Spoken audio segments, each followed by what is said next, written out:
ជម្រាបសួរបងប្អូនហ្នឹងហើយនេះចាប់ដើមធ្វើចេកខ្ទិះហើយបងប្អូនចាធ្វើផ្អែមនឹកឃ្លានចេកខ្ទិះចៅនោះក៏ឃ្លានយាយក៏ឃ្លាននឹងឯងឥឡូវហ្នឹងចាប់ដើម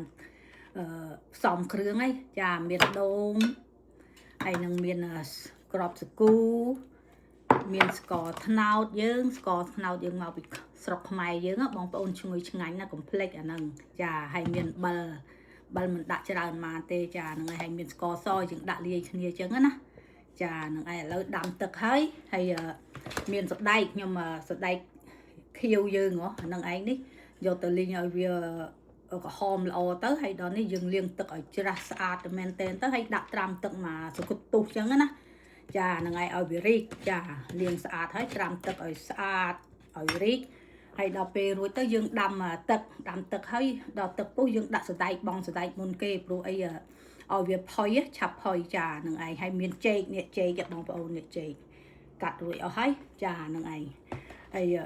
ដាក់សណ្ដែកអីហើយទៅដល់វាផុយយើងដាក់ចេកដាក់ស្ករដាក់ខ្ទិះដូងហើយនឹងបិលមកចប់ទៅលព្រាខ្វេមកចុងហ្នឹងណាកុំដាក់ច្រើនពេកចំណីចំណុកអីដែលយើងអត់ដាក់ស្ករគឺវាភ្លាវហើយចាដល់ដាក់ស្ករជួយចាដាក់ស្ករទៅវាមានរសជាតិឆ្ងាញ់វាអត់ភ្លាវចានឹងឯងកុំភ្លេចរឿងអំបិលសំខាន់ណាស់ចានឹងឯងមានសពគ្រប់នឹងឲ្យឥឡូវពងដាំទឹកហើយបងប្អូនដាក់ទឹកពុះយកសណ្ដែកទៅដាក់ស្ងោរចានឹងឯងនេះនៅជាក្រានចានឹងឯងនេះពងដាំមកចិត្តពុះហើយចាដាក់នេះចាដាក់សណ្ដែកឲ្យដាំឲ្យវានេះទៅឲ្យវាផុយតិចទៅចាំយើងដាក់គ្រឿងក្រៅដាក់ចេកដាក់អីចឹងទៅចាដាក់ចេកដាក់គ្រាប់សាគូស្ករហើយខ្ទិះដូងអីចឹងទៅហើយអំបិលបន្តិចទៅហ្នឹងហើយលេងមិនកុំភ្លេចអំបិលបងប្អូនចាហើយគ្រាន់តែថាចែកជូនបងប្អូនយើងណាដែលអត់ដែលធ្វើអត់ទាន់ចេះនឹងឯងរៀនតាមនឹងទៅហើយបើសិនបងប្អូនដឹងហើយរៀនហើយក៏អត់អីដែរចានឹងឯងហ្នឹងហើយអរគុណច្រើនបងប្អូនជូនពរសុខសប្បាយទាំងអស់គ្នាចាហ្នឹងឯងនេះឲ្យមានសុខភាពល្អគ្រប់គ្នាមានសុភមង្គលល្អគ្រប់ក្នុងក្រុមគ្រួសារចានឹងឯងចែករំលែកបងប្អូនយើងឲ្យបាន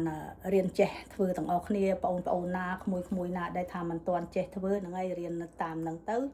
ធ្វើតាមហ្នឹងទៅចានឹងឯងហើយភ្លក់មើលទៅបើថាស្ទើផ្អែមស្ទើស្អីចឹងអត់តាន់គ្រប់គ្រាន់យើងថែមថយទៅថែមស្ករថែមបិលអីបន្តិចចឹងណាចានឹងឯងសេចតែយើងចំណងប៉ុណ្ណាយើងចូលចិត្តផ្អែមប៉ុណ្ណាអីចឹងដាក់លាយថែមទៀតទៅចាកុំអីដូចថាដាក់តាមក្បួនដល់ពេលភ្លក់ទៅអត់ឆ្ងាញ់វានៅភ្លាវនៅអត់ផ្អែមដែលដូចថាយើងចូលចិត្តហ្នឹងយើងថែមថយទៀតទៅចានឹងឯងហ្នឹងហើយអត់អីទេចឹងចាអរគុណច្រើនជម្រាបលាបងប្អូន